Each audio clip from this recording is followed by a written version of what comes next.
Hey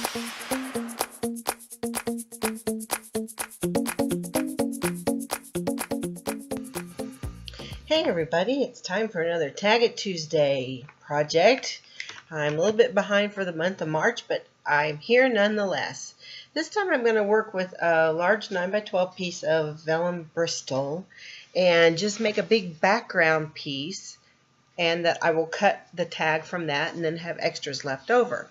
So I'm working with primarily DecoArt products today, and here I'm using their pixelated stencil and their modeling paste, and I'm just going to put a random dot pattern all over this piece of Bristol paper to give it some texture. The theme for this month for the tags is drips and splatters. So as I add the drips to this, I want there to be some texture to grab them and send them in different directions and create some fun patterns. So that's why I'm putting this modeling paste on here all over this. So that'll be my grabber as I do the drips and splatters. And I'm going to work with the their Media Line Shimmer Mister Spray. I'm not exactly sure of the name right now, but it's this gorgeous turquoise color. And I misted the paper first with water, so as you can see, as soon as that beautiful color hits that paper, it starts getting that kind of that spider web look going that I just love. And if it doesn't move the way I want it to, as you can see, I come back, hit it with some more water so it will run and spread on the page. I just love the way that looks. I could have stopped right here, but I didn't. And then I'm going to come back in with some more stencils and some of the Americana acrylic paint. This is called Desert something. Desert Turquoise. And I'm kind of staying with a blue and brown theme on this. I had in the back of my mind the way some pieces of metal look when they age, when they get that patina with that turquoise and green and brown colors, and that's kind of what I had in the back of my mind that I was going for. Here I'm adding some splatters with my trusty little baby toothbrush. I've given up using the fan brush. I just can't make it do what I want it to do with the splatters. I can control it better with this little toothbrush, so that's what I've gone back to use. Here I'm using some of their dazzling metallic paint. This is champagne gold, and this is beautiful translucent color, so it's not going to overpower the turquoise that I already have going, but it's going to give it, of course, that fantastic shimmer and some of that kind of aged blue and brown look I was going for. Just doing this randomly all over this piece. Again, I'm going to cut this up to be my tag and then have lots of fun leftovers as well. And I think I may do this more often when I'm working on smaller projects like tags or ATCs, is make a bigger sheet and then I have leftovers, so if I come up with a cool background, I have more of it to use. Here's some more of that Americana acrylic paint. This is called Milk Chocolate. Doing some more splatters all over this page. So I've done blue splatters and brown splatters. And I'm trying to leave quite a bit of light white as well, because I'm liking that look. Sometimes it's hard to leave white space on our projects. Here I'm taking a baby wipe again with some of that milk chocolate paint and just doing a little rubbing again, kind of giving it an antiqued, aged look, at least in my mind. Just randomly rubbing that color very lightly.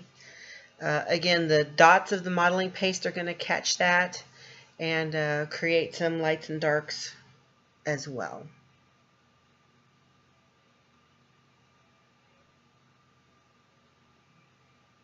And every now and then you can see that shimmer picked up from that metallic paint.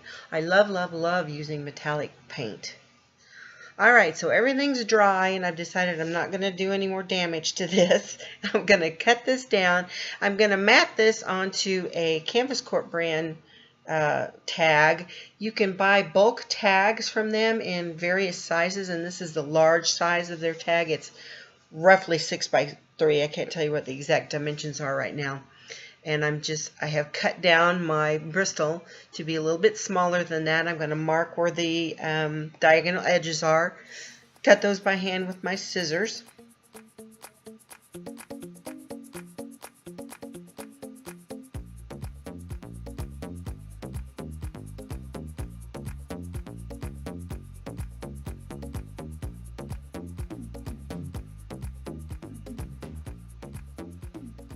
Alright, now I'm going to edge my tag with some archival ink. This is the color that's called potting soil. You see me use this a lot.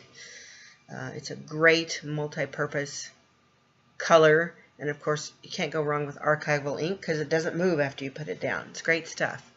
Alright, I'm working with a little die cut cutout that came from some packaging or something that someone sent me that has a pretty little blue butterfly image on it, and then I've got a piece of metal filigree that I'm going to add, and then this is, no, it's not cheesecloth, but you could do the same thing. This is actually first aid gauze that I picked up, I don't know, probably at Walmart, someplace like that, in a box that's got a roll in it, and it works very much like cheesecloth. It's a little bit more open weave than cheesecloth is, but it works the same way. And I resisted the urge to color this. I decided just to leave it white, and I'm going to affix it to my tag with the matte medium.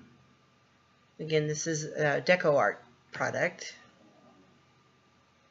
And just kind of scrunch it around and get some, this gives you some additional texture. This gives kind of a focal spot in the middle where I'm going to put that metal piece and that die cut piece, and just gives it some fun texture, and it makes you want to touch it. And again, I'm just going to use the matte medium to attach everything to this tag. You could use, you could use glossy accents, you could use hot glue, you could use whatever you wanted to. I have the matte medium there at my hand, so that's what I'm going to use. Then I remembered I had these sticky gemstone things, and I originally was going to use a lot of the flourishy looking ones, and I decided this tag didn't need that, so I just picked a small one to put in the corner down there, and I'm going to add an additional rhinestone to the middle of that and to the antenna on the butterfly as well.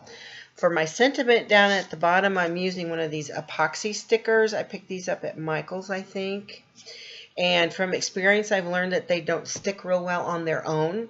So I put a little bit of glossy accents on the back of it to help it stay put on my tag. And I will say, now that I'm looking at the tag here, probably almost a week later, it's stuck very well with that glossy accent. So that's a good fix if you've got a sticker or something dimensional like that that's not necessarily going to stay put on its own. You can add that glossy accents or whatever. Or you could use matte medium as well. So we're getting everything stuck down, adding those little rhinestones. And that's pretty much going to be all there is to this tag. Again, I'm going to mat it to that craft tag with some double-sided tape. And then add a little bit of ribbon, and that's pretty much going to be all there is for this tag. Again, this is for the month of March, Tag It Tuesday. And if you'd like to come over and join us, I sure will leave a link below for the Facebook group. We have a lot of fun, a different theme every month, and I'd love to have you come and join. So stay tuned to see the still shots at the end. Thanks so much for coming by, and we'll see you next time. Bye-bye.